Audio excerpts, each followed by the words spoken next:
Welcome to FPS Guru. Hey everyone, I'm Rob Lashley with MMORPG.com, and I have with me Josh Hackney, Sony Online Entertainment, and you are the... I'm the executive producer on Planetside too. So for all the unindated, what does the executive producer do? It's been years, I'm still trying to figure out. I oversee all of the development of the game and the team, the scheduling, budgets, making sure it's going in a good direction, and then interfacing with all the rest of the departments as well. So whether it's marketing or CS or QA, basically if something's a problem, it's usually my fault then.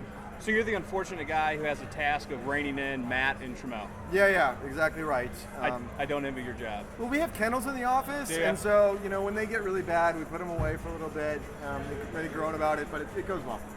All right. So how is it different working on Planetside 2 now that it's been out for the last 4 months and had 3 million registered viewers, as opposed to 6 months ago when the game was still pre-release? It's freaking awesome because people are in and people are playing and they're giving us feedback, and to actually see what you spend 2 years putting together to actually come to life and people to enjoy it and to play with it, with all the functionality and the features and and the levels is really something. I mean, it means that it actually was successful from that standpoint, and it's great. We love jumping in and taking a look at the players and hearing what they have to say.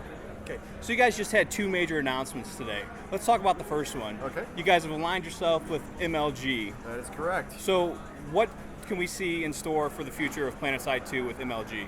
So we want to go ahead and work with somebody that really knows the esports business, really knows how it works. We're working with them to go ahead and really come up with a solid design. We want somebody that knows the esports side as well as we know the game to be able to work with us and find a good direction in how esports and the competitive nature of the game can work together. We got something that's really unique at the table, I think, from an esports standpoint, and that's the teamwork of the game. Mm-hmm. Time and again, you see from players, you jumped in yourself, that running around with a squad or running around a platoon is the way to roll.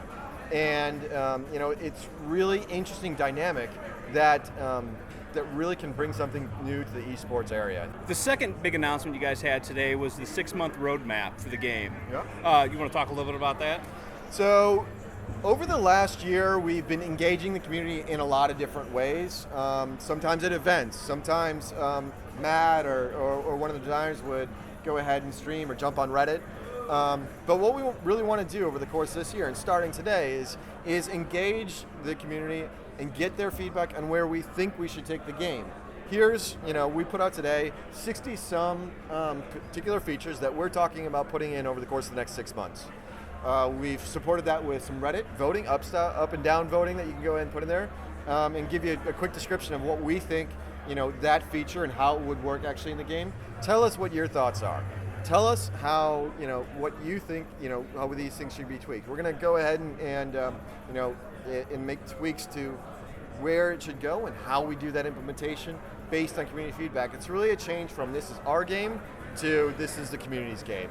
And getting that kind of engagement is really important to us. Okay. This next one has to deal with community, and unfortunately, shooters are under a lot of fire right now with the government.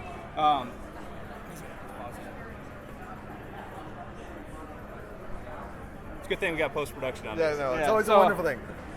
Recently this weekend, Ralph Nader attacked President Obama's plan to look into the effects of violent video games on children.